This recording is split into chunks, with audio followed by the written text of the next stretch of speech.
Hello students, ভালো আছো নিশ্চয়ই। আজ আমরা আবার একটা নতুন টপিক নিয়ে আলোচনা করতে চলে এসেছি। আমরা এর আগের ভিডিওগুলোতে আমরা সেল ডিভিশন পড়ছিলাম। ক্লাস 11-এর থার্ড ইউনিটের যে থার্ড চ্যাপ্টার রয়েছে সেল ডিভিশন, সেটা আমরা পড়ছিলাম। তো এখানে আজকে আমরা এই ভিডিওতে এই চ্যাপ্টার সবচেয়ে শেষ যে টপিক, বুঝতেই পারছো, মিওসিস সেল ডিভিশন, এই নিয়ে আলোচনা করব। তো তোমরা দেখছো আমার ইউটিউব চ্যানেল টার্গেট বায়োলজি। তোমাদের সুবিধার্থে এই চ্যানেল নিয়ে আসা। তো যদি তোমরা অবশ্যই সাবস্ক্রাইব করেছো আশা করি যারা দেখছো, আর যদি ভিডিও ভালো লেগে থাকে তাহলে সেক্ষেত্রে লাইক, কমেন্ট, শেয়ার করো, বন্ধুদের মধ্যে স্প্রেড করো, যাতে তাদেরও কিছুটা উপকার হয় এবং ভিউয়ার্স বাড়লে সেক্ষেত্রে নতুন নতুন ভিডিও করার ক্ষেত্রে আমার আরও উৎসাহ থাকবে। ঠিক আছে, চলো শুরু করি আজকের টপিক, মিওসিস সেল ডিভিশন। আমরা মাধ্যমিক লেভেলে পড়েছিলাম মিওসিস সেল ডিভিশন, যাকে আমরা হ্রাস বিভাজন বলতাম। তো এখানে তাই রিডাকশনাল ডিভিশন বা হ্রাস বিভাজন। আমরা এর আগের ভিডিওতে মাইটোসিস সেল ডিভিশন নিয়ে আলোচনা করেছিলাম এবং সেখানে দেখেছিলাম যে ফার্স্ট যে স্টেপটা এখানে দেখানো হচ্ছে সেই স্টেপটা কিন্তু কিভাবে ছিল, যেখানে একটা ডিপ্লয়েড অথবা হ্যাপ্লয়েড, দুটো জায়গাতেই হতে পারে, নিম্ন শ্রেণীর ক্ষেত্রে কিন্তু ব্যতিক্রম হয় সব কিছুই। তো এখানে একটা ডিপ্লয়েড সেলের ক্ষেত্রে মাইটোসিস ডিভিশনের ফলে দুটো টুয়েন সেল বা দুটো ডিপ্লয়েড সেল তৈরি হচ্ছিল। এটা মাইটোসিস ডিভিশন আমরা পড়েছিলাম, যেখানে আমরা সমবিভাজন বলতাম। কিছু কিছু ক্ষেত্রে এমনও হতে হয়, এটাও হতে হয়।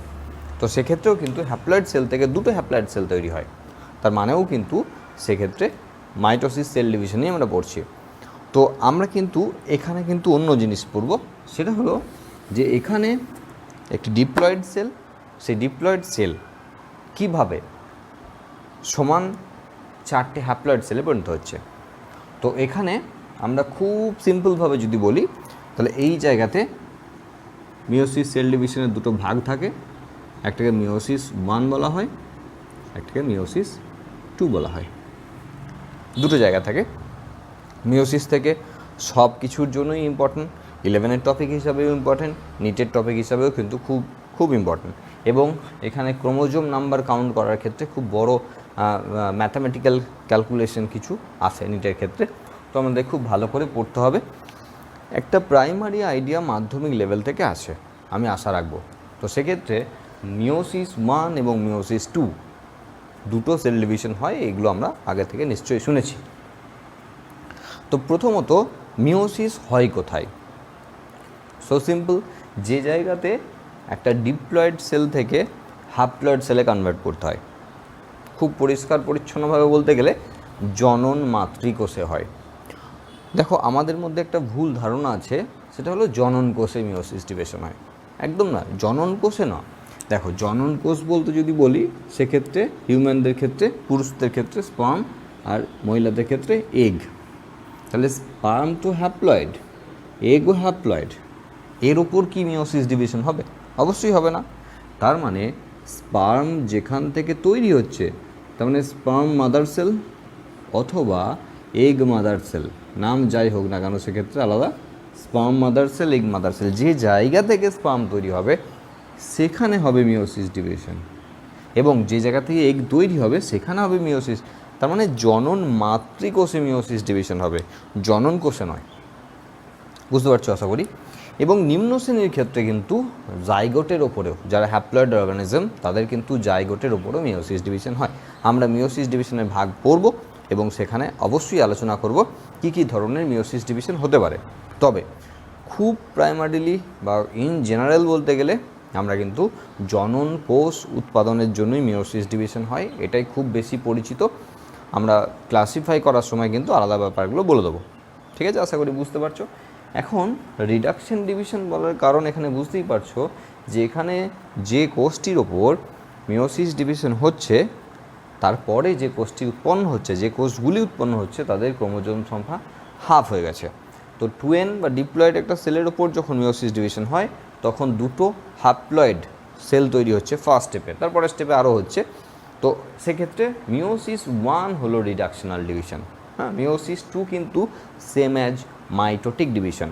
তার মানে একটা জিনিস বোঝার ব্যাপার, সেটা হলো যখন মিওসিস পড়ছি আমরা ধরেই নেব যে তোমরা তার আগের ভিডিও মানে মাইটোসিস সেল ডিভিশন পড়ে এসছো। যদি না পড়ে থাকো তাহলে মাইটোসিস সেল ডিভিশনের যে ভিডিও সেটা অবশ্যই আগে দেখো, আগে বোঝো মাইটোসিস সেল ডিভিশন, তারপরে কিন্তু মিওসিস সেল ডিভিশনে আসতে হবে। তার কারণ আমরা যখন মিওসিস পড়ছি তখন মিওসিস 1টা তো আমরা নতুন করে পড়বো, ঠিক আছে এখানে, কিন্তু মিওসিস 2 যেটা সেটা সেম অ্যাজ মাইটোসিস, পুরো মাইটোসিসের মতোই। সুতরাং মাইটোসিস সেল ডিভিশন পড়ে আসতে হবে। এখানে কিন্তু মিওসিস 1টা আমরা প্রপারলি ডিসকাস করব। মিওসিস 2তে কিন্তু সেম অ্যাজ মাইটোসিস বলে যখন বেরিয়ে যাব তখন কিন্তু খুব মুশকিল হয়ে যাবে। সুতরাং মানে মাইটোসিস সেল ডিভিশনটাকে আগে খুব ভালো করে পড়ে আসতে হবে, ঠিক আছে। এবার দেখো আমরা আগে একটু ওয়ার্কআউট করে নিই, নাহলে ভিডিওটা লেন্দি হয়ে যাবে। দেখো এখানে খুব সাধারণভাবে আগে একটা ওভারভিউ দেখে নিতে হবে, ঠিক আছে। এখনও বলছি মাইটোসিস সেল ডিভিশন কিন্তু প্রপারলি জেনে রাখতে হবে, তাহলে কিন্তু মিওসিস সেল ডিভিশন অনেক সোজা লাগবে। দেখো প্রথমেই মিওসিস সেল ডিভিশন আমরা যেহেতু দুটো স্টেপে বললাম, এখানে বলেছিলাম যে meiosis cell division first step, তাহলে এই জায়গাটা বলছি মিওসিস 1, এই যে ফার্স্ট স্টেপটা, এখানে ফার্স্ট ডিভিশনটা হচ্ছে মিওসিস 1। সেই মিওসিস 1কে আমরা হেটারোটাইপিক ডিভিশন বলছি। অ্যাকচুয়ালি কী হয়, এখানে যে সেল তৈরি হবে মিওসিস ডিভিশনের পর ফার্স্ট যে সেল দুটো তৈরি হবে সেটা কিন্তু ডিফারেন্ট টাইপের সেল, মানে এখানে যে ক্যারেক্টার আছে সেই ক্যারেক্টার নিয়ে কিন্তু এই সেল আসবে না। হ্যাপ্লয়েড তো হবেই, কিন্তু শুধু হ্যাপ্লয়েড হবে এমন না, সেলের কিন্তু যে ক্যারেক্টার মানে ক্যারেক্টারিস্টিক্স ফিচার বা সেল দুটোর যে বৈশিষ্ট্য সেই বৈশিষ্ট্য অবশ্যই আলাদা হবে। কেন আলাদা হবে আমরা অবশ্যই বুঝবো, সেই জন্য এটাকে হেটারোটাইপিক ডিভিশন বলছি। এবং এর পরবর্তী যে ডিভিশনটা, এখান থেকে যে ডিভিশনটা হচ্ছে এই ডিভিশনটা কিন্তু হোমোটাইপিক ডিভিশন। তার কারণ হলো এই সেল দুটো আইডেন্টিক্যাল, এই সেল দুটো আইডেন্টিক্যাল, মানে হুবহু এক। এই সেল দুটো একই রকমের, এই সেল দুটো একই রকমের। দেখো তো এক্ষেত্রে আমরা যখন মাইটোসিস পড়েছিলাম তখনও পড়েছিলাম যে মাইটোসিসকে প্রোফেজ, মেটাফেজ, অ্যানাফেজ, টেলোফেজ এইভাবে ভাগ করা হচ্ছিল, এখানেও সেমই। হ্যাঁ, এবার কি যেহেতু দুটো মিওসিস আছে, মিওসিস 1 এবং মিওসিস 2 রয়েছে, দুটো মিওসিস ডিভিশন রয়েছে, সেই জন্য এক্ষেত্রে আমাদের প্রোফেজ 1, মেটাফেজ 1, অ্যানাফেজ 1, টেলোফেজ 1 এগুলোকে আমাকে দিতে হচ্ছে। এখানে মেটাফেজ, অ্যানাফেজ, টেলোফেজ ভালো করে বুঝবে, মেটাফেজ, অ্যানাফেজ, টেলোফেজ এই জায়গাগুলো সেমই আসবে, বারবার সেমই হবে। দেখবে জায়গাটায় ডিফারেন্স কোথায় আছে, প্রোফেজে যে ঘটনা ঘটতো ভালো করে মাথায় রাখবে, প্রোফেজে যে ঘটনা ঘটতো সেই ঘটনা কিন্তু এখানেও ঘটে। হ্যাঁ, এখানে আরও কিছু বেশি ঘটে, মাইটোসিস সেল ডিভিশনের সময় প্রোফেজে যে ঘটনাগুলো ঘটতো, আমরা নিউক্লিয়ার মেমব্রেন বা নিউক্লিয়াসের অবলুপ্তি এই সমস্ত যে ঘটনা ঘটতো এখানেও সেই ঘটনা ঘটে, কিন্তু এখানে প্রোফেজে আরও বেশি ঘটনা ঘটে। তার জন্য প্রোফেজের যে স্টেজ রয়েছে প্রোফেজ 1, সেই প্রোফেজ 1-এর কিন্তু স্টেজগুলোকে আরও 5টা ভাগে ভাগ করা হয়েছে, লেপ্টোটিন, জাইগোটিন, প্যাকাইটিন, ডিপ্লোটিন, ডাকাইনেসিস, 5টা ভাগে ভাগ করা আছে। তোমাদেরকে অবশ্যই স্টেপ ওয়াইজ পরই মনে রাখতে হবে, এমন নয় যে প্রথমে এই ডিপ্লোটিন তারপরে জাইগোটিন মনে রাখলাম, ডায়াকাইনেসিস এরকম করলে কিন্তু কখনোই হবে না, সেটা ভালোই বুঝতে পারছো, যেহেতু স্টেপ ওয়াইজই ব্যাপারটা হবে। তো আমাদের এখানে প্রোফেজের ক্ষেত্রে সেই জন্য এই 5টা দশাই কিন্তু মোস্ট ইম্পর্ট্যান্ট, সেটা নিটের ক্ষেত্রেই বলো এবং 11-এর ক্ষেত্রেই বলো। নিটের ক্ষেত্রে কী হয়, গোটা বিষয়টা কনসেপচুয়াল ব্যাপারটা কিন্তু খুব ইম্পর্ট্যান্ট, কনসেপ্ট কতটা আছে সেই বিষয়টা কিন্তু খুব গুরুত্বপূর্ণ হয়ে ওঠে। কিন্তু আমাদের 11-এর টপিক ধরে যদি বলো তাহলে কিন্তু মোস্ট ইম্পর্ট্যান্ট জায়গা কিন্তু এখানে রয়েছে leptotene, zygotene, pachytene, diplotene, diakinesis, prophase 1-এর যে 5টা স্টেপ রয়েছে সেই স্টেপগুলো। এখানটা যখন কমপ্লিট হচ্ছে তো অবভিয়াসলি প্রোফেজ যখন শুরু হচ্ছে, প্রোফেজ 1 যখন শুরু হচ্ছে, লেপটোটিন দিয়ে শুরু হলো, তো জাইগোটিন, প্যাকাইটিন, ডিপ্লোটিন, ডায়াকাইনেসিস হয়ে অবশ্যই মেটাফেজ হবে, মানে প্রোফেজের ভাগে এটা আছে। তাহলে metaphase 1, anaphase 1, telophase 1 and then interkinesis. আমরা আসবো যখন সেল দুটো ডিভাইড করছে, যখন এই সেলটা থেকে এই দুটো সেল ডিভাইড করছে, তখন মাঝখানে একবার ইন্টারকাইনেসিস আসবে এবং তারপরেই কিন্তু সেটা আবারও প্রোফেজ 2, মেটাফেজ 2, অ্যানাফেজ 2, টেলোফেজ 2 এরকম জায়গায় চলে যাবে। তার মানে যদি আমরা সবগুলোকে একবার বলি যে কী কী আমাদের পড়তে হবে, তো এক্ষেত্রে 1 নম্বরে যেখানে এটা আছে 1, 2, 3, 4, 5, 6, 7, 8 এগুলো পড়তে হচ্ছে। এরপর 9 ইন্টারকাইনেসিস পড়তে হবে, 10, 11, 12, 13 এই স্টেপ কোটাকে আমাদের পড়তে হবে। 13টা স্টেপ আমাদের পড়তে হবে। কিন্তু আবারও বলছি, মাইটোটিক সেল ডিভিশন যদি পড়া থাকে তাহলে এই 5টা স্টেপ বুঝেই কিন্তু বাকিগুলোকে আমরা খুব সহজেই বুঝতে পারবো। ঠিক আছে, চলো তাহলে শুরু করা যাক। আমরা অবশ্যই শুরু করব প্রথমেই লেপটোটিন থেকে শুরু করব। তো সেক্ষেত্রে একটা জিনিস ভালো করে ভেবে দেখো, এটা মোছার আগে বলে দিই, সেটা হলো যে যখন একটা সেল ডিভিশনাল ফেজে ঢুকছে, তখন সে কিন্তু টোটাল প্রিপারেশন নিয়ে নিয়েছে। তার মানে সেলটা ডিভিশনাল ফেজে যাওয়ার আগে যতটা বৃদ্ধি পাওয়ার কথা, যতটা তার সেল অর্গানেল বাড়া, ডিএনএ বাড়া, যে সমস্ত বৃদ্ধি পাওয়ার যে ব্যাপারগুলো ছিল, সেগুলো কিন্তু টোটালটা ইনক্রিজ করে গেছে। এবং এখানে যে নিউক্লিয়াসটা, সেই নিউক্লিয়াসটা কিন্তু প্রমিনেন্ট নিউক্লিয়াস হিসাবে এবং বড় নিউক্লিয়াস, সুস্পষ্ট নিউক্লিয়াস হিসাবে কিন্তু এখানে অবস্থান করছে। এখনও সেলটার ক্ষেত্রে যে নিউক্লিয়ার মেমব্রেন এবং নিউক্লিওলাস, এগুলোর কোনো কিছু হয়নি। আমরা সেই জায়গা থেকেই শুরু করছি যেখানে ক্রোমোজোমগুলো ক্রোমাটিন ফাইবার হিসাবে এরকম অবস্থান করছে, এখনও ঠিক ক্রোমোজোম ফরম্যাটে আসেনি। সেরকম জায়গা থেকে কিন্তু আমরা প্রোফেজ 1 শুরু করব এবং অবশ্যই লেপটোটিন শুরু করব। ঠিক আছে, এখানে লেপটোটিন 1 এসব বলার দরকার নেই, কারণ এখানে প্রোফেজ 2তে কিন্তু কোনো ভাগ নেই। আমরা বলেছি প্রোফেজ 2 মানে মিওসিস 2 সেম অ্যাজ মাইটোসিস, তাহলে সেখানে আর ভাগ করার কোনো ব্যাপার নেই, কোনো মাইটোসিসেও ভাগ ছিল না। আমরা এখানে পরপর leptotene, zygotene, pachytene, diplotene, diakinesis এই ব্যাপারগুলো বুঝবো। আরেকটা জিনিস, সেটা হলো প্রোফেজ যখন মাইটোসিস সেল ডিভিশনে পড়ছিলাম, সেখানেও বলেছিলাম যে আর্লি প্রোফেজ, লেট প্রোফেজ এরকমের দুটো ভাগ ছিল। সেক্ষেত্রে লেপটোটিন যখন শুরু হচ্ছে, আমরা বলতেই পারি আর্লি প্রোফেজের জায়গা, লেপটোটিন, জাইগোটিন এগুলো আর্লি প্রোফেজের জায়গা, এবং যেখানে ডিপ্লোটিন, ডায়াকাইনেসিস দিয়ে শেষ হচ্ছে, সেখানে কিন্তু লেট প্রোফেজের জায়গা। তার মানে প্রোফেজের শেষের দিকে যখন নিউক্লিয় পর্দা এবং নিউক্লিওলাসের অবলুপ্তি হচ্ছে বা disappearance of nucleolus and nuclear membrane হচ্ছিল, এক্ষেত্রেও কিন্তু একদম শেষের দিকে ডায়াকাইনেসিসে গিয়ে কিন্তু সেই ঘটনাগুলো ঘটবে। প্রথমেই কিন্তু লেপটোটিনে আমরা সেগুলো ঘটিয়ে দেবো না, কেননা আর্লি প্রোফেজের না, ওটা লেট প্রোফেজের ক্ষেত্রে হতো। চলো দেখা যাক পরপর আমরা এই যে 5টা স্টেপ আছে, 5টা স্টেপের কিছু কমন টার্ম আছে, যে টার্মগুলোকে মাথার মধ্যে গেঁথে রাখতে হবে। সেই টার্মটা বলা মানেই ওই ফেজে চলে যাবে ডাইরেক্টলি। তো আমরা এখানে দেখি, দেখো তো প্রথমেই এখানে লেপটোটিনে যেটা হয় সেটা হলো যে আমাদের যে সেলটা ছিল, সেই সেলটা এখানে রয়েছে এবং ভিতরে যে নিউক্লিয়াস, আমরা নিউক্লিয়াসটা একটু বড়ই আঁকছি, কেননা আমাদের সবসময় কিন্তু নিউক্লিয়াসটাকে বড় আঁকতে হবে, কারণ নিউক্লিয়াসের ভেতরে কী হচ্ছে সেটাই আমাদের দেখার বিষয়। এখানে গোটাটাই কিন্তু নিউক্লিয়াসের ভেতর কী পরিবর্তন হচ্ছে সেগুলোই দেখার। তার কারণ দেখো, আমরা যে ভাগটা দেখলাম, সেই ভাগটাতে কিন্তু প্রোফেজ, মেটাফেজ, অ্যানাফেজ, টেলোফেজ যেগুলো আমরা পড়ছি, সেটা কিন্তু অবশ্যই ক্যারিওকাইনেসিসের। আমরা সেই জন্য আলাদা করে কিন্তু এখানে ক্যারিওকাইনেসিস বলে লিখিনি।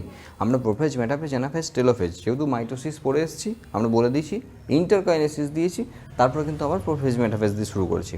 তার মানে আমরা মাইটোসিসের সময় যেমন ক্যারিওকাইনেসিস অ্যান্ড দেন সাইটোকাইনেসিস এরকমের ব্যাপারটা কিন্তু আমরা এখানে পড়িনি। ঠিক আছে, বুঝতে পারছো আশা করি। তো এখানে নিউক্লিয়াসকে কিন্তু আমরা সবসময় একটু বড় করে এঁকে দেখছি। তো এক্ষেত্রে কি হয়, লেপটোটিন বললেই কিন্তু এই 3টে কথা মাথার মধ্যে চলে আসতে হবে সঙ্গে সঙ্গে। প্রথমে কি, বোকে স্টেজ। বোকে স্টেজ মানে এখানে প্রথমে যেমন মাইটোসিস সেল ডিভিশনের ক্ষেত্রে প্রথমে যখন ক্রোমোজোম ডিহাইড্রেশন করে ফর্ম করতো, মানে ক্রোমাটিন ফাইবার যেটা, সেই ক্রোমাটিন ফাইবার কিন্তু কন্টিনিউয়াসলি ডিহাইড্রেশন করতো। এখানেও কিন্তু সেই ডিহাইড্রেশন ব্যাপারটা হয়, এবং কোনো জায়গায়, হ্যাঁ, কোনো জায়গায় যেমন লিলিয়ামের ক্ষেত্রে হয় এরকম, কোনো জায়গায় কি হয় যে দেখা যায় সেলগুলো বাকি সব জায়গাতেই হয়, কিন্তু কোনো জায়গায় আরও সুস্পষ্টভাবে হয় যে ক্রোমাটিন ফাইবারগুলো ছিল, সেই ক্রোমাটিন ফাইবারগুলো কিন্তু সেল, মানে যে নিউক্লিয়াসের যে মেমব্রেন, সেই নিউক্লিয়ার মেমব্রেনের দিকে এরকম ফুলের তোড়ার মতো বা বোকে লাইক স্ট্রাকচার তৈরি করে, যেটাকে আমরা বলি বোকে স্টেজ। কোনো জায়গায় যেমন লিলিয়ামের ক্ষেত্রে বলা হচ্ছে সাইনেজেসিস বলা হয়, ঠিক আছে। তো বোকে স্টেজ মানেই লেপ্টোটিন, একদম মাথার মধ্যে চলে আসবে সঙ্গে সঙ্গে। তার মানে ক্রোমোজোম ফর্ম করতে শুরু করেছে। ক্রোমাটিন ফাইবার এর আগের স্টেজ অবধি ক্রোমাটিন ফাইবার ছিল, মানে আগে যখন শুরু হচ্ছে জাস্ট ক্রোমাটিন ফাইবার ছিল, সেই ক্রোমাটিন ফাইবার নিউক্লিয়াসের মধ্যে ডিহাইড্রেশনের ফলে আস্তে আস্তে প্যাকেজিংয়ের মাধ্যমে এখানে ক্রোমোজোম ফর্ম করছে, যেখানে ক্রোমোমিয়ারগুলো খুব সুস্পষ্টভাবে দেখা যাচ্ছে। দেখো ডট ডট ডট দিয়েছি, ক্রোমোমিয়ারগুলো সুস্পষ্টভাবে দেখা যাচ্ছে।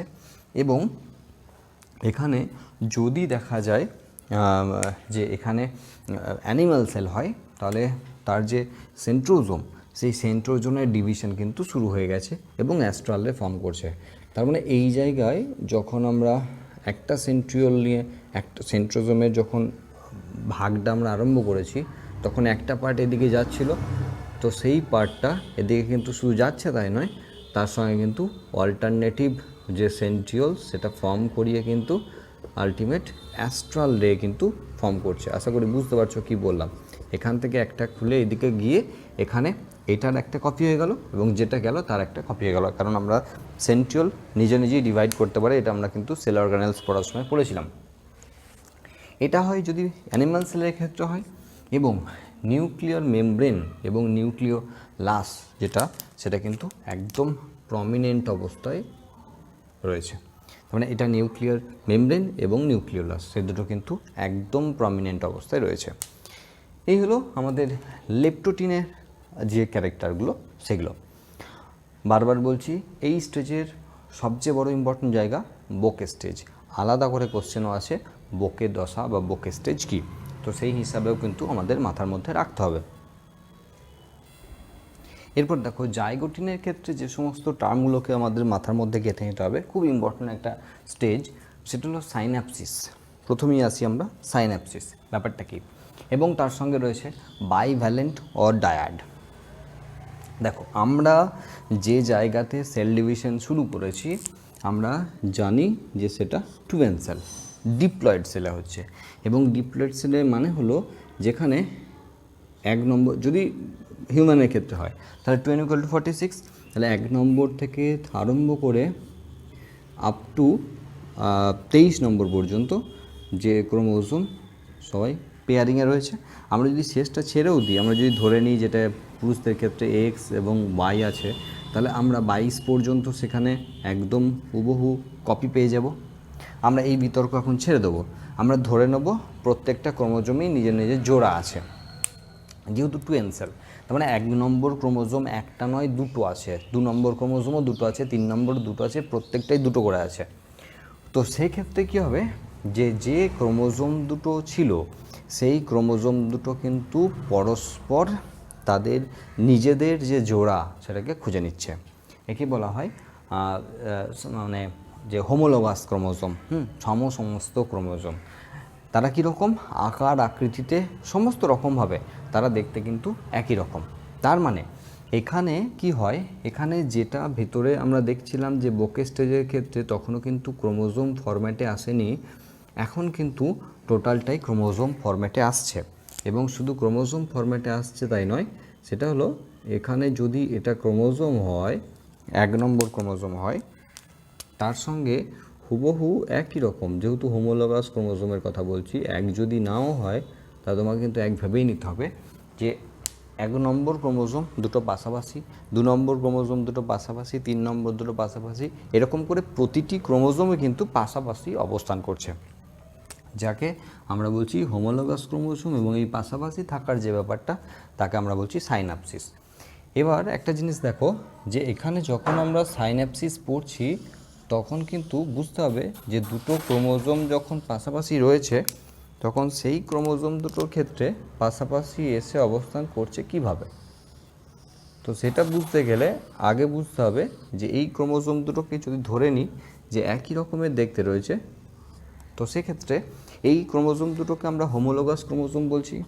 আমরা আলাদা কালার দিচ্ছি এই জন্যই যে আমরা ধরে নিচ্ছি একটা মেল এবং একটা ফিমেল থেকে এসছে। তাহলে ভালো করে বোঝো, এখানে যখন 2n স্টেজ বলছি, প্রতিটি ক্রোমোজোমের হোমোলোগাস পেয়ার, মানে একটা সেল যখন আমরা 2n বলছি তাহলে সেই 2n একটা বাবার কাছ থেকে এবং একটা মায়ের কাছ থেকে সেটটা পাওয়া। তো এটা তার ক্ষেত্রে যখন হচ্ছে তখন কিন্তু তার রিপ্রোডাক্টিভ সেল তৈরি করার সময় হচ্ছে।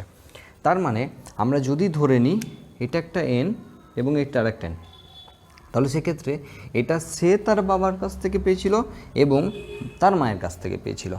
তো সেই ক্রোমোজোম দুটো কিন্তু এখানে পাশাপাশি আসার ব্যাপারটা কিন্তু এখানে হচ্ছে, কারণ এই ক্রোমোজোম দুটো আইডেন্টিক্যাল ক্রোমোজোম, হুবহু এক, আকার আকৃতিতে হুবহু এক। সেই জন্যই ক্রোমোজোম দুটো পাশাপাশি আসে এবং পরস্পরের সঙ্গে একটা অ্যাটাচমেন্টে যায়।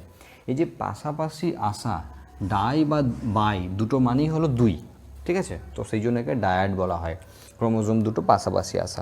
এখনও ভিতরে যে দেখে বুঝতে পারবে ক্রোমোজোম সম্পর্কে যদি প্রপার আইডিয়া থাকে, আগের ভিডিও থেকে দেখে নেবে, তো সেক্ষেত্রে দেখো দুটো ক্রোমোনিমা কিন্তু দুটোর ক্ষেত্রেই সুস্পষ্টভাবে এখনও দেখা যাচ্ছে। এবং আরেকটা ব্যাপার হলো যে এই যে পাশাপাশি আসা, তো পাশাপাশি থাকবে কিভাবে? পাশাপাশি আসলেই তো হবে না, পাশাপাশি থাকতে হবে। সেই পাশাপাশি থাকার জন্য কিন্তু এখানে যে ঘটনাটি ঘটবে সেটার নাম হলো সাইন্যাপসিস, এবং যার থ্রু দিয়ে হবে সেটা হলো সাইন্যাপটোনেমাল কমপ্লেক্স। কি হবে? এই ক্রোমোজোম দুটি নিউক্লিয় প্রোটিন দিয়ে, মাঝখানে নিউক্লিয় প্রোটিন দিয়ে কিন্তু গোটাটাই আটকানো থাকবে, নিউক্লিয় প্রোটিন দিয়ে। দেখো একটু ভালো করে খেয়াল করো, এখানে সাইন্যাপটোনেমাল কমপ্লেক্স যেটা বলছি, দুটো ক্রোমোজোম দুটো পাশাপাশি আসতে হবে। খুব সিম্পল ব্যাপার। এটা ধরো একটা ক্রোমোজোম এবং এটা একটা ক্রোমোজোম, তো দুটোকেই আমরা এন বলছি, কেননা এটা যদি 1 নম্বর ক্রোমোজোম হয়, দুটোই 1 নম্বর ক্রোমোজোম। দেখো হোমোলোগাস ক্রোমোজোম কেন বলছি, যে আকার আকৃতি সমস্ত ব্যাপারেই কিন্তু দুটো ক্রোমোজোম সেম টু সেম। কিসে পার্থক্য আছে? পার্থক্য আছে কি, যে কোনো কোনো ক্যারেক্টার যেগুলো কারোর ক্ষেত্রে ডমিনেন্ট, কারোর ক্ষেত্রে রিসেসিভ, এই সমস্ত ব্যাপারগুলো আছে। তো এখানে দুটো ক্রোমোজোম হোমোলোগাস ক্রোমোজোম। এবার এই ক্রোমোজোম যখন দুটো পাশাপাশি আসছে, এই ক্রোমোজোম দুটোকে পাশাপাশি আটকে রাখার জন্য, কালারটাও যদি আমরা সেম নিই, ক্রোমোজোম দুটোকে পাশাপাশি রাখার জন্য ক্রোমোজোম দুটো ধরে থাকবে কি করে? তো ধরে থাকার জন্য রয়েছে এই সাইন্যাপটোনেমাল কমপ্লেক্স, যাতে ক্রোমোজোম দুটো পরস্পরের সঙ্গে ধরে থাকতে পারে। এবং যেভাবে ধরে থাকে সেটা হলো, এই সাইন্যাপটোনেমাল কমপ্লেক্সে কী কী থাকে? থাকে দুটো মানে রেডিয়ালি প্রোটিনের ফিলামেন্ট এবং সেন্ট্রালি প্রোটিনের ফিলামেন্ট, এইভাবে প্রোটিনের, নিউক্লিয় প্রোটিনের কমপ্লেক্স তৈরি করেছে। এবং মাঝখানে যেটা গোলমতো দেখতে পাচ্ছ সেটাকে বলা হয় রিকম্বিনেশন নডিউল। আমরা যদি একটা ক্রোমোজোমের ক্ষেত্রে ক্রোমোজোমটা দেখি, তাহলে ক্রোমোজোমটা কিন্তু এই ক্রোমোজোমের যে গাটা, মানে ক্রোমোজোমের যে আমরা আকারটা পাচ্ছি, সেই আকারটা কিন্তু এইভাবে ভাবছি আমরা। তার মানে ক্রোমোজোমটাকে ধরে রেখেছে, এবং উল্টো দিকে এই দিকের ক্রোমোজোমটাকে আমরা এইভাবে আঁকতে পারি। তার মানে এটা একটা ক্রোমোজোম যেটা এখানে দেখছো এদিকে, এবং এটা আরেকটা ক্রোমোজোম যেটা দেখছো এদিকে, মাঝে কিন্তু এই উপাদানটা রয়েছে। এবার আমরা গোটাটার ক্ষেত্রে যেহেতু কাছাকাছি আঁকছি, গোটাটার ক্ষেত্রে সুস্পষ্টভাবে দেখা যাচ্ছে না, সেই জন্য ব্যাপারটা পাশে এঁকে কিন্তু আমরা দেখিয়ে দিচ্ছি। এই যে মাঝে যেটা রয়েছে সেখানে কি রয়েছে? সেখানে রয়েছে গ্রুপস অফ এনজাইম। এনজাইম কেন বলছি? এর পরের জায়গায় যে ঘটনাটি হবে, ক্রসিং ওভার বলে একটি ঘটনা হবে এর পরের স্টেজে। কি হবে? খুব সিম্পল ব্যাপার। ধরো এই দুটো ক্রোমোজোম পাশাপাশি এসছে, এই দুটো ক্রোমোজোমের কিছু কিছু অংশ বিনিময় করবে, তারপরে এই ক্যারেক্টারের রিকম্বিনেশন হবে। ফলে কি হবে? ধরো সাপোজ এটার এবং এটা, এ দুটো ধরো আমি একটু আলগা করে নিলাম। তো এই আলগাটা করার জন্য, কাটার জন্য এনজাইম লাগবে। যে এনজাইম দিয়ে ওই ক্রোমোজোমটা কাটবে। এবার ওই ক্রোমোজোমটা কাটার পর কী হবে, এই পার্ট দুটো বিনিময় করবে নিজেদের মধ্যে।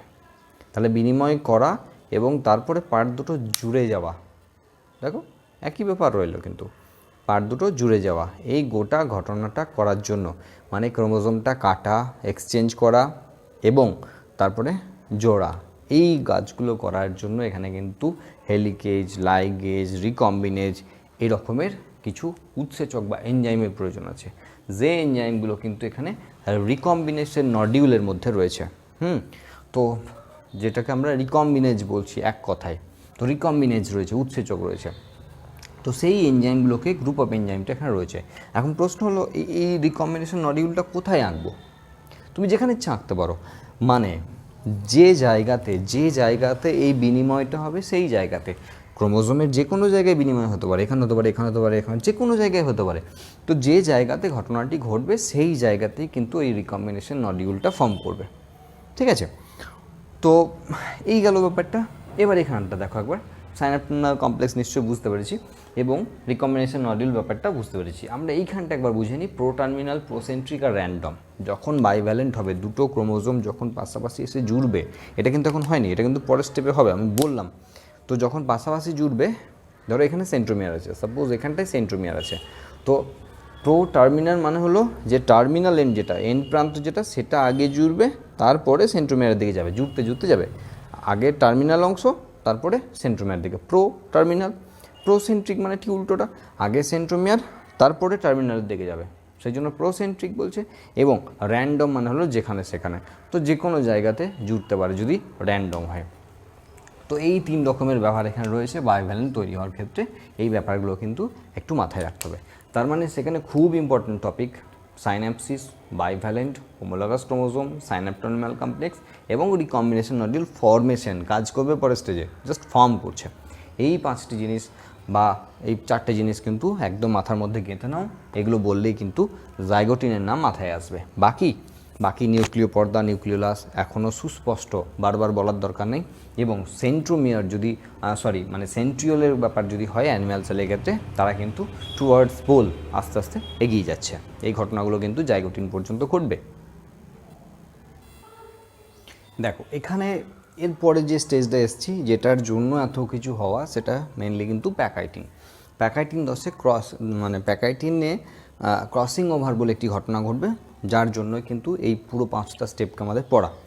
তো সেই প্যাকাইটিন দশায় কী কী টার্ম আমরা পড়বো? একটা হলো টেট্রাড, মানে কি, মানে এখানে ভালো করে ভেবে দেখবে, এখানে কি হচ্ছে যে এখানে যে ক্রোমোজোম দুটো ছিল, সেই ক্রোমোজোম দুটো কিন্তু আমরা এখানে দেখো এখানে দুটো ছিল, তো এখানে কিন্তু সেই ক্রোমোনিমা দুটো কিন্তু এখন দুটোতে ভাগ হয়ে গেল। কি বলবো এই দুটোকে? এই দুটোকে আমরা বলছি ক্রোমাটিড। আমি বারবার বলেছিলাম ক্রোমাটিড কিন্তু একমাত্র এই অবস্থাতেই আমরা পাচ্ছি। এবং আরেকটা ক্রোমোজোমও কিন্তু এখানে সেম টু সেম সব হবে। হ্যাঁ, তো আঁকার ক্ষেত্রে একটু গন্ডগোল হবে তাড়াতাড়ির ক্ষেত্রে, তো এখানে কিন্তু তোমাদের মাথার মধ্যে রাখতে হবে যে এগুলো কিন্তু সেম টু সেম হবে। তাহলে এই দুটো অবশ্যই ক্রোমাটিড। তাহলে এখানে এটা সিস্টার এবং এটাও কিন্তু সিস্টার, মানে তার পরের পয়েন্টে দেখো, সিস্টার এবং নন সিস্টার ক্রোমাটিড বলে দুটি টার্ম রয়েছে, খুব ইম্পর্ট্যান্ট টার্ম। একটা ক্রোমোজোম থেকে যখন দুটো ক্রোমাটিড হচ্ছে তখন পরস্পরের সিস্টার, তার মানে এখানে ব্লুর সিস্টার এবং রেডের সিস্টার ক্রোমাটিড, এবং ব্লুর সঙ্গে রেড নন সিস্টার। তাহলে নন সিস্টার বলতে এটার সঙ্গে এটাও হতে পারে, এটার সঙ্গে এটাও হতে পারে, তেমনই এটার সঙ্গে এটা হতে পারে, এটার সঙ্গে এটা হতে পারে, যা ইচ্ছা হতে পারে। নন সিস্টার ক্রোমাটিড মানেই কিন্তু এখানে ব্লুর সঙ্গে রেড, যে কোনো ব্লুর সঙ্গে যে কোনো একটা রেডের, তাকে বলছি আমরা নন সিস্টার। এখন সিস্টার কেন, ব্রাদার নয় কেন? ব্যাপারটা হলো দেখো, ভাগ হচ্ছে তো একটা নতুন জিনিস উৎপন্ন হচ্ছে, নতুন জিনিস আসা মানে সেখানে মায়ের একটা ব্যাপার থাকে। এখানে একটা সেল ডিভিশন চলছে, সেখানে কিন্তু মাতৃকোষের মধ্যে ডিভিশন হচ্ছে, তো সেই জায়গাকে আর মাদার ক্রোমাটিড বলতে পারছে না, সেই জন্য সিস্টার ক্রোমাটিড নাম দেওয়া হয়েছে। তো সেক্ষেত্রে এই দুটো সিস্টার ক্রোমাটিড পরস্পর, এই দুটো পরস্পরের সিস্টার ক্রোমাটিড, এবং এই দুটো অল্টারনেটিভভাবে পরস্পরের নন sister chromatid.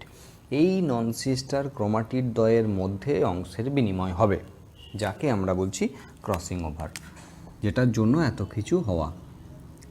Crossing over, crossing over হলে কী হবে? অংশের বিনিময় হবে। তাহলে কি হবে? ধরো এখানে সাপোজ একটা জিন আছে এবং এখানে সাপোজ একটা জিন আছে।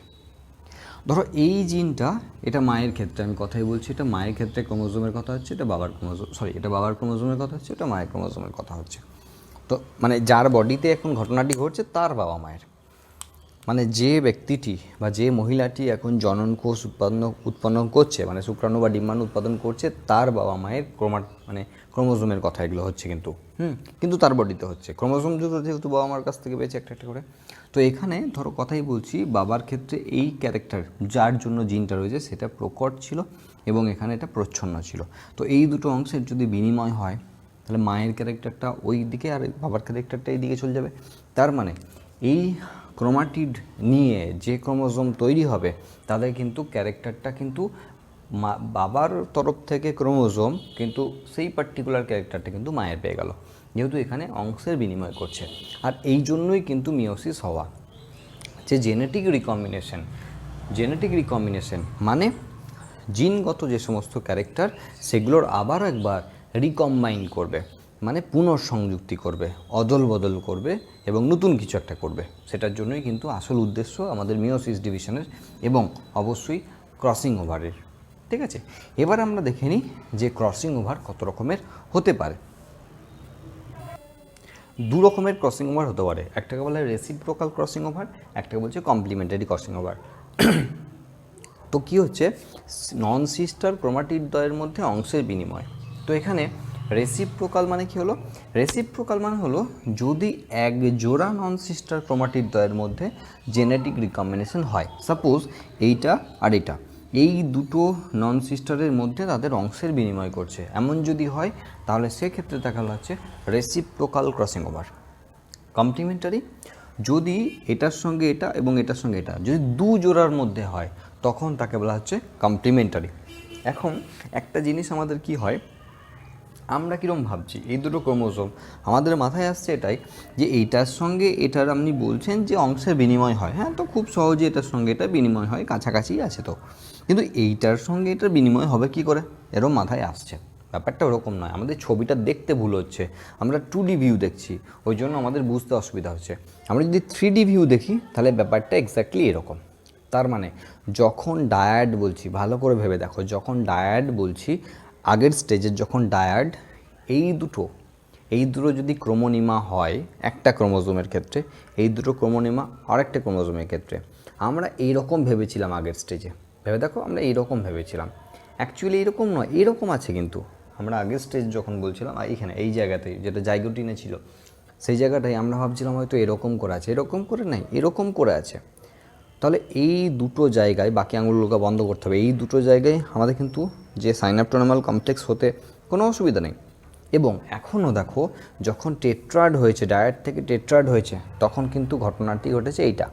তার মানে দুটো ক্রোমাটিড, তাহলে এই দুটো পরস্পর সিস্টার ক্রোমাটিড, এই দুটো পরস্পর সিস্টার ক্রোমাটিড, এইটার সঙ্গে এটা নন সিস্টার, এটার সঙ্গে এটাও কিন্তু নন সিস্টার, আবার উল্টোটা এটার সঙ্গে এটা নন সিস্টার, এটার সঙ্গে এটা নন সিস্টার। তো এই ব্যাপারটা হচ্ছে। তাহলে আমরা যদি এরকম ভাবি তখন মনে হবে যে এই দুটোর মধ্যে বিনিময় হতেই পারে, এই দুটোর মধ্যে বিনিময় অসম্ভব। হ্যাঁ, এরকম ভাবলে তাই মনে হবে, এরকম ভাবো, তাহলে এটার সঙ্গে এটা বিনিময় হতে পারে, এটার সঙ্গে এটা বিনিময় হতেই পারে। তার মানে এখানে রেসিপ্রোকাল হোক কমপ্লিমেন্টারি হোক কোনো কিছু এসে যায় না। তাহলে রেসিপ্রোকাল মানে যদি দুটোর হলো, দুটো কিচ্ছু হলো না, দুটো সেম টু অ্যাজ ইউজুয়াল রয়ে গেল, আর দুটোর মধ্যে হলো, যদি এমন হয় তাহলে রেসিপ্রোকাল, যদি চারটের মধ্যেই হয় তখন কমপ্লিমেন্টারি। তো এই দুই রকমের ক্রসিং ওভার এখানে রয়েছে। তো আরেকটা জিনিস এখানে দেখে নিতে হবে যে ক্রসিং ওভারে কি হয় অ্যাকচুয়ালি। ক্রসিং ওভারে যেটা হয় সেটা হলো যে এখানে যে দুটো ক্রোমোজোম আছে, পরস্পর একে অপরের এই দিকে ওপর দিকে চলে যায়, ক্রস করে যায়। তার মানে ঘটনাটি হলো এরকম, যদি আমরা ছবিটা আঁকি একটু মুছে দিয়ে, তাহলে সেক্ষেত্রে হবে যে এই যদি ছবিটা আমরা এখান থেকে দেখি তাহলে এই ক্রোমোজোমটাকে আমরা একটু এদিকে করে দিই এবং এই দিকের যে ক্রোমোজোমটা রয়েছে সেই ক্রোমোজোমটাকে আমরা একটু এইদিকে করে দিই, ঠিক আছে, এরকম করে দিই। এই তো এটাকেই বলা হচ্ছে ক্রসিং ওভার, একে অপরের উপর দিকে চলে যাওয়া। অ্যাকচুয়ালি উপর দিকেও যাওয়ার ব্যাপারটা নয়, পাশাপাশি থাকা, কিন্তু একটা কাটিংয়ের মাধ্যমে দুটো বিনিময় হবে। এবং এই দুটো বিনিময় হওয়ার পর যে ঘটনাটি ঘটবে সেটা হলো, প্রথমে এখানে নিকেজ হবে, কাটবে, এবং কাটার পর দুটোকে এক্সচেঞ্জ করাবে, এবং এক্সচেঞ্জ করিয়ে যেটা হবে রেজাল্ট, সেটা হলো এখান থেকে এটা এই পার্টটা এবং এর এই পার্টটা। তার মানে এই দুটো পার্টের কিন্তু এখানে বিনিময় হলো, এই পার্টটার বিনিময় হলো। দেখো লালটা এখানে ছিল, সেটা ওখানে গেল, আর ওই পার্টটার এখানে এলো। এই জিনিসটা হলো অ্যাকচুয়ালি ক্রসিং ওভার। এবার এটা ঘটে যার মাধ্যমে, সেটা কয়েকটি এনজাইমের মাধ্যমে ঘটনাটি সম্পূর্ণ হয়। দেখো এখানে রিকম্বিনেজের ব্যাপারটা আমরা কীভাবে ভাববো। প্রথমে এন্ডোনিউক্লিয়েজ কাজ করছে কীরকম, ধরো সাপোজ আমরা একটা সাইড দিয়ে যদি বলি, তো পরস্পরের যে নন সিস্টার ক্রোমাটিড রয়েছে, সাপোজ এই জায়গায়, এর ভেতরে তো ডিএনএ আছে, তো সেই ডিএনএর জায়গায় কিন্তু কাটিংটা হচ্ছে, যেটা এন্ডোনিউক্লিয়েজ করছে, এবং এই জায়গাতেও কিন্তু এন্ডোনিউক্লিয়েজ এখানে কাটিংটা করছে। তাহলে রিকম্বিনেশন নডিউলটা নিশ্চয়ই এখানে আছে, কারণ রিকম্বিনেশন নডিউলের মধ্যে রিকম্বিনেজ উৎসেচকটি আছে।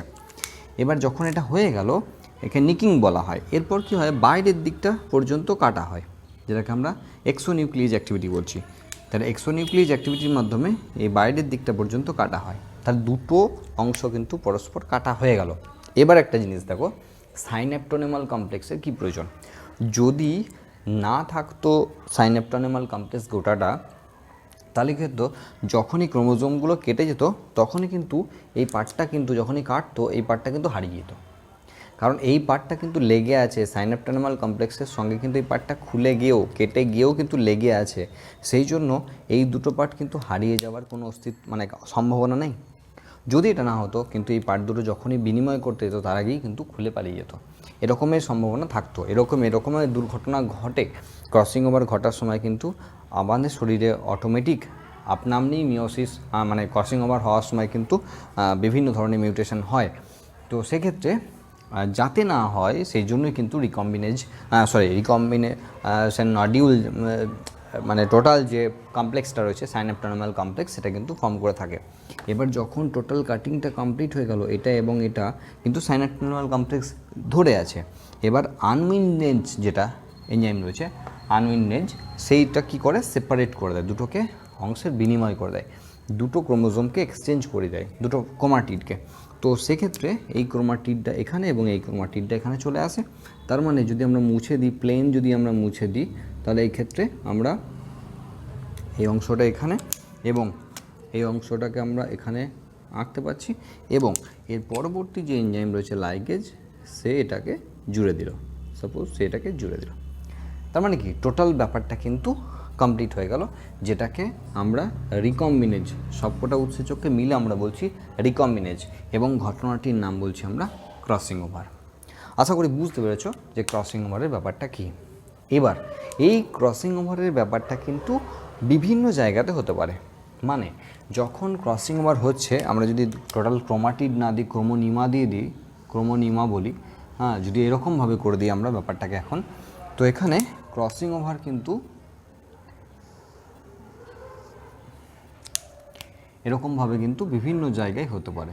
আমরা যদি এটা করে দিই, তার মানে যেটা বলছি সেটা হলো যে একটা জায়গাতে ক্রসিং ওভার হতে পারে, দুটো জায়গাতে হতে পারে, তিনটে জায়গাতে হতে পারে, যে কোনো ক্রোমোজোমের কোথায় হবে কেউ জানে না, যেখানে সেখানে হতে পারে। ঠিক আছে, যে জায়গায় রিকম্বিনেশন নডিউলগুলো কিন্তু ফর্ম করবে, সেই জায়গাগুলো হবে। তো সেক্ষেত্রে আমার সিঙ্গেল ক্রসিং ওভার হতে পারে, ডাবল ক্রসিং ওভার হতে পারে, ঠিক আছে, মাল্টিপল ক্রসিং ওভার হতে পারে। ক্রসিং ওভারে কিন্তু আরও অনেক ভাগগুলো রয়েছে, যেগুলো আমরা লিখছি না এখানে। রেসিপ্রোকাল কমপ্লিমেন্টটা তো লিখলাম, এটা হলো যে কোন ক্রোমাটিড দ্বয়ের মধ্যে বিনিময় করছে সেটার জন্য। আর একটা ক্রসিং ওভার হলো যে নাম্বার অফ ক্রসিং ওভার কতগুলো হচ্ছে, সেখানে single crossing over, double crossing over, multiple crossing over, এরকমের ঘটনাও কিন্তু ঘটতে পারে। তো প্যাকাইটিনে মোটামুটি এই সিস্টেমগুলো থাকবে, এবং কায়াজমা বলে একটি ঘটনা, কায়াজমা বলে একটি ব্যাপার এখানে মানে শুনলেও কিন্তু আমি বলবো যে এটা পরের স্টেপের জন্যই রাখো, পরের স্টেজেই কিন্তু কায়াজমার ফর্মটা সবচেয়ে ভালো বোঝা যায়। কায়াজমা মানে হলো এই যে একে ওপর ওপর চেপে আছে, একটা কায়ের মতো দেখতে, মানে কায়ের মতো দেখতে, সেই জন্য একে কায়াজমা বলা হয়। যদিও কায়াজমা এর পরবর্তী স্টেপে সবচেয়ে ভালো প্রমিনেন্ট বা সুস্পষ্ট অবস্থায় দেখা যাবে। এরপর যদি আমরা দেখি নেক্সট স্টেপ ডিপ্লটিং, তো সেক্ষেত্রে কী হচ্ছে, এই টার্মগুলো কিন্তু এখানকার খুব ইম্পর্টেন্ট। ডিসজাংশন, ডিসজাংশনের ব্যাপারটা কি, যে ক্রোমোজোমের যে জায়গাগুলোতে ক্রসিং ওভার হওয়ার জন্য পাশাপাশি ছিল, আলটিমেট ক্রসিং ওভার এক্সচেঞ্জ হওয়ার পর সেগুলোকে তো ছাড়িয়ে নিতে হবে। তো এই ছাড়িয়ে নিয়ে যাওয়ার ব্যাপারটা হলো ডিসজাংশন। দেখো আমরা ধরে নিলাম এখানে কিন্তু ক্রসিং ওভার হয়েছে, এবং ক্রসিং ওভার হওয়ার পর ধরো সাপোজ এই জায়গাতে ধরো অংশের বিনিময় হয়েছে, তার মানে এখন এই জায়গাটা কিন্তু এটার সঙ্গে এবং এটা কিন্তু এটার সঙ্গে জুড়ে গেছে, কিন্তু এটাকে এবার পরস্পর থেকে ছাড়িয়ে আনতে হবে। তাহলে যে সাইন্যাপটোনেমাল কমপ্লেক্স ফর্ম করেছিল সেই সাইন্যাপটোনেমাল কমপ্লেক্সের যে পাওয়ার, সেই পাওয়ারটা কিন্তু আস্তে আস্তে কিন্তু কমতে থাকবে, এবং যেটাই কিন্তু ডিসজাংশন করাবে। তার মানে এখন কিন্তু পরস্পর থেকে ছাড়িয়ে আনতে চাইবে, এবং এখানেই কিন্তু কায়াজমা সবচেয়ে ভালো বোঝা যাবে। তার কারণ কি, সাপোজ একটা জায়গাতে বাইন্ড করা ছিল, এরকম করে বাইন্ড করা ছিল, যখন টান মারবে দুদিক থেকে, যখন আলাদা হওয়ার চেষ্টা করবে, তখনই কায়ের মতো যে স্ট্রাকচার সেটা সবচেয়ে ভালো সুস্পষ্ট হবে। দেখো যত টান মারবে তত কিন্তু কায়ের মতো স্ট্রাকচারটা সুস্পষ্ট হবে। সেই জন্য কায়াজমা টার্মটা কিন্তু আমরা ডিপ্লোটিনের ক্ষেত্রে সবচেয়ে বেশি অ্যাপ্লিকেবল, এবং সেটা টার্মিনাল হতে পারে, ইন্টারস্টিশিয়াল হতে পারে। টার্মিনাল ইন্টারস্টিশিয়াল মানে হলো যে সেটা এই টার্মিনাল পোর্শনে হতে পারে অথবা মাঝের যে কোনো পোর্শনে হতে পারে। তো সেক্ষেত্রে যে কোনো জায়গাতে কিন্তু কায়াজমা ফর্মেশন হতে পারে। ডিসজাংশনের ব্যাপারটা আশা করে বুঝেছো, যে ক্রসিং ওভার হয়ে যাওয়ার পর যে সাইন্যাপটোনেমাল কমপ্লেক্স এতক্ষণ কাজ করছিল, দুটোকে ধরে রেখেছিল, সেই দুটো কিন্তু আস্তে আস্তে এবার ছাড়িয়ে নিয়ে যাওয়ার সময় হয়েছে। এবং এখানে টার্মিনালাইজেশন বলে একটি ঘটনা ঘটছে। মানে এই যে ধরো সাপোজ এটাকে যদি আমি এইভাবে সুতোর মতো ভাবি, যেভাবে লেগে আছে, তাহলে আমি যখনই এটাকে ধরে এরকম দুটো সাইড দিয়ে টান মারবো, তখনই দেখো এই গিটটা আস্তে আস্তে খুলতে আলটিমেট এই টার্মিনাল এন্ডে গিয়ে খুলে যাবে।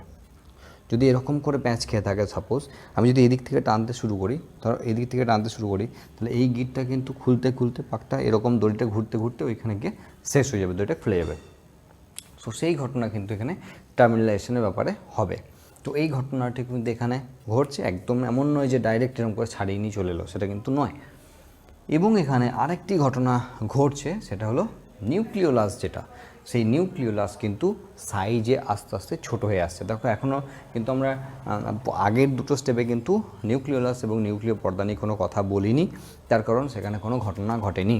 এখন ডিপ্লোটিনে এসে কিন্তু নিউক্লিওলাস যেটা, সেটা আস্তে আস্তে স্মলার ইন সাইজ হচ্ছে, এবং কিন্তু নিউক্লিয়ার মেমব্রেন যেটা, সেটা অ্যাজ ইউজুয়াল যেমন ছিল তেমনই আছে। দেখো এরপর আমরা কিন্তু এখানে প্রোফেজ 1-এর লাস্ট স্টেজে চলে এসেছি, যেটাকে আমরা ডায়াকাইনেসিস বলছি। তো সেক্ষেত্রে কী হচ্ছে, এখানে যে ক্রোমোজোমগুলোর ক্রসিং ওভারের পর টার্মিনালাইজেশনের ব্যাপারটা আবার সব আমরা দেখলাম। তো এখানে দুটো হোমোলোগাস ক্রোমোজোম তারা কিন্তু এক্সচেঞ্জ করিয়ে পৃথক হয়ে গেছে, এখানে সেটা আমরা দেখতে পাচ্ছি। এবং যে ঘটনাটি ঘটেছে এখানে, ক্রোমোজোমগুলো এই স্টেপে কিন্তু আরও স্মলার ইন সাইজ, মানে আরও ডেন্স বা ঘনীভূত হতে থাকে, আরও বেশি স্পাইরালাইজেশনের মাধ্যমে আরও বেশি তাদের স্ট্রাকচার অনেক ছোটো হতে আরম্ভ করে, এবং এদের এক্সচেঞ্জ করিয়ে কিন্তু এখন পাশাপাশি অবস্থান করছে। এটা কিন্তু আমরা খুব ভালো করে বুঝতে পারছি যে আমরা একটা পার্টি ক্রসিং ওভার দেখিয়েছি, একটা হোমোলোগাস ক্রোমোজোমের, মানে একটা নন সিস্টার ক্রোমাটিডের মধ্যে, মানে দুটো নন সিস্টার ক্রোমাটিডের মধ্যে কিন্তু আমরা বিনিময়টা দেখিয়েছি। এবং এখানে কি হয়, এখানে কিন্তু নিউক্লিয়ার মেমব্রেন এবং নিউক্লিয়ারাস, এতক্ষণে বলছি দেখো, যে নিউক্লিওলাস আগের থেকে ছোট হয়ে এসেছিলো, সেই নিউক্লিওলাসটা কিন্তু এখন টোটালটাই কিন্তু ডিসঅ্যাপিয়ার করে গেল, এবং নিউক্লিয়ার মেমব্রেন যেটা, সেই নিউক্লিয়ার মেমব্রেন কিন্তু টোটালটা ডিসঅ্যাপিয়ার করে গেল। এখন এটা ডিসঅ্যাপিয়ার তো করতেই হবে, তার কারণ এটা প্রোফেজ শেষ হলো, প্রোফেজ 1 শেষ হলো। আমরা দেখো মাইটোসিসের ক্ষেত্রেও প্রোফেজে কিন্তু এরকম ঘটনাই দেখেছিলাম। তাহলে প্রোফেজ যখন শেষ হলো, এরপর অবশ্যই স্পিন্ডল ফর্মেশন করাতে হবে, কারণ কি এখানে মেটাফেজ দশা যেটা, সেই মেটাফেজ দশা এবার মাঝামাঝি রিজিয়ানে আসবে এবং তারপরে কিন্তু স্পিন্ডল ফাইবার ফর্মেশন হয়ে কাইনেটোকোর রিজিয়ান যেটা সেন্ট্রোমিয়ারের সেই অংশে লাগতে শুরু করবে। তার মানে এখানে আমরা যদি ছবিটাকে আরেকবার দেখি, অ্যারোগুলোকে একটু খেয়াল করো, বুঝতে পারবে। তার মানে এই দুটো দেখো ঘটনাটা কিন্তু সাইমালটানাসলি চলছে। আমরা স্টেপ বাই স্টেপ দেখাচ্ছি, তাই আমরা ধরো সাপোজ ইমেজ দেখাচ্ছি, ছবি দেখাচ্ছি, তোমাকে ভিডিও করে নিতে হবে।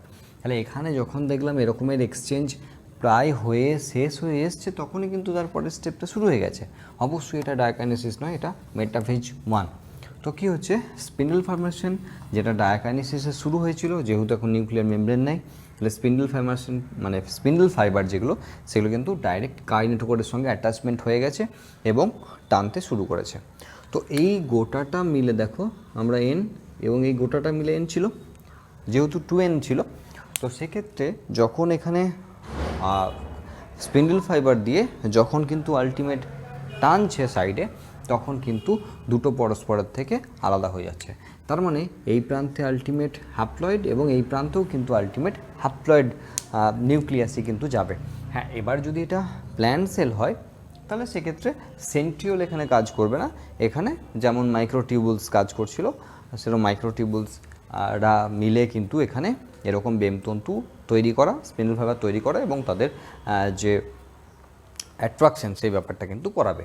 তার মানে এটাকে যদি আমরা আরেকটা স্টেপ এগিয়ে দিই তাহলে এরকম দাঁড়াবে, দেখো এটা এখানে চলে গেছে এবং এটা এখানে চলে এসছে। তার মানে যদি মাঝের দুটো আমরা মুছে দিই, দুটো হ্যাপ্লয়েড এতক্ষণ ধরে এটা ছিল, এতক্ষণ ধরে এটা টোটালটা 2n ছিল, তো এই সাইডে n এবং এই সাইডে n। তার মানে মাঝের অংশটা যদি আমরা মুছে দিই, ভেবে নিই যে দুটো দূর প্রান্তে চলে গেছে, আমি এই মুহূর্তে নিউক্লিয় সেন্ট্রোজোমটা তুলে দিলাম, তো সেখানে কিন্তু হাফ হাফ করে হয়ে যাচ্ছে। তার মানে এখানে মেটাফেজে মাঝামাঝি আসা, অবশ্যই দেখালাম না, বলেছিলাম প্রথমেই মাইটোসিস সেল ডিভিশন পড়ে তারপরে এই ভিডিও দেখতে হবে, এবং তারপরে অ্যানাফেজিক মুভমেন্ট দুদিকে টানা, এবং এরপর যখন টেলোফেজিক দশা আসছে তখন কিন্তু আলটিমেট এরা দুটো পোলার এন্ডে চলে গেছে। এখন কি হবে যখন টেলোফেজ শেষ হলো, তখন কি হবে সেটাই কিন্তু আমাদের এখন একবার দেখার আছে। দেখো এখানে ইন্টারকাইনেসিস বলে আগে একটা, যখন আমরা প্রথমে ওয়াইড দেখিয়েছিলাম তখন কিন্তু দেখিয়েছিলাম যে ইন্টারকাইনেসিস বলে একটা অংশ রয়েছে। বিশ্রামকালীন দশা কোনো সময় কাউরির ক্ষেত্রে দেখা যায়, কাউরির ক্ষেত্রে দেখা যায় না, মানে কোনো সেল ডিভিশনের ক্ষেত্রে, মেয়োসিস ডিভিশনের ক্ষেত্রে দেখা যায়, কোনো ক্ষেত্রে দেখা যায় না। তো কি হয়, যদি অ্যানিম্যাল সেল হয় তাহলে অ্যানিম্যাল সেল হলে এখানে কিন্তু ফারো ফর্মেশন যেমন হয়, ক্লিভেজ বা ফারো, সেরকম ক্লিভেজ কিন্তু এখানে হতে শুরু করে। তো অনেক রকম ব্যাপার হতে পারে, যদি অ্যানিম্যাল সেল হয় তাহলে এরকম ফারো বা ক্লিভেজ হবে, যদি প্ল্যান্ট সেল হয় তাহলে এখানে সেল প্লেট যেমন তৈরি হচ্ছিল তেমন সেল প্লেট তৈরি হবে মাইটোসিসে। আবার কোথাও দেখা যায় যে এইটা যেমন ডিভিশন করাচ্ছে ফারো ফর্মেশন বা সেল প্লেট যেমন ফর্ম করছে, তার মধ্যেই কিন্তু এই দুটোর ভাগ আরম্ভ হয়ে যায়। কারণ কি, আমরা তো 2n থেকে এখনও পর্যন্ত মিওসিস 1-এর ফলে এটা দেখেছি, এখনও তো আমাদের এই অংশটা দেখতে বাকি আছে না, এই অংশটা দেখতে বাকি আছে যেখানে এটা হচ্ছে। তার মানে এখানে কিন্তু এই ঘটনাটা কিন্তু তোমার বাকি আছে। তার মানে এখানে কি হয়, এই দুটো ক্রোমোজোমের যে এখনও যে সিস্টার ক্রোমাটিড আছে, এরা সিস্টার ক্রোমাটিড আলাদা হবে, সিম্পলি সিস্টার ক্রোমাটিড দ্বয় এখন আলাদা হবে। এখন এখানে ব্যাপারটা দেখো, যদি দেখা যায় যে এখানে কোনো জায়গায় যে টোটালটা ভাগ হয়ে গেল, আবার টোটালটা ভাগ না হয়েও দেখা যায় যে এই দুটো প্রান্তে কিন্তু সেক্ষেত্রে আলাদা হলো,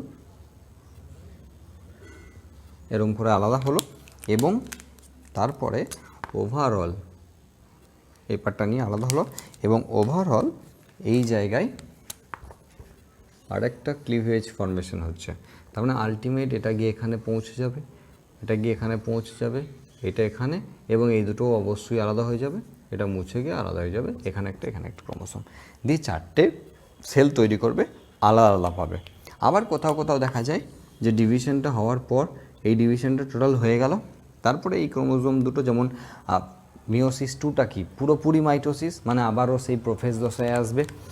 প্রোফেজ দশায় আর নতুন করে এখানে কিছু হওয়ার নাই, সেখানে প্রোফেজ দশায় আসার পরই মেটাফেজ দশায় মাঝামাঝি আসবে, অ্যানাফেজ দশায় সেল প্লেট মানে টেনে নিয়ে গিয়ে টেলোফেজ দশায় যে ক্রোমোসোমগুলো হয়েছিল সেগুলোকে আবার ডিস্পাইরালাইজেশন করিয়ে দেবে। তার মানে সেই জায়গায় তখন এখানে আর একটা সেল প্লেট ফর্মেশন হবে যদি প্রাণীকোষ হয়, উদ্ভিদ কোষ হয়, এবং ক্লিভেজ ফর্মেশন হবে যদি প্রাণীকোষ হয়। তো সেক্ষেত্রে এখানে একটা হ্যাপ্লয়েড, এখানে একটা হ্যাপ্লয়েড, এখানে একটা হ্যাপ্লয়েড এবং এখানে একটা হ্যাপ্লয়েড, এরকম 4টে সেলে ডিভাইড করে যাবে। তো তখন এরা কিন্তু এক জায়গায় থাকবে না, অবশ্যই এখানেই দেখে নিচ্ছি আমরা আলাদা আলাদা হয়ে যাচ্ছে। তো এখানে যদি স্পার্ম ফর্মেশন হয়, স্পার্মের কিন্তু এরকম ব্যাপারগুলো এখানে হয়ে গেল। তো এই ঘটনাটি কিন্তু এই মেয়োসিস সেল ডিভিশনের ক্ষেত্রে হয়।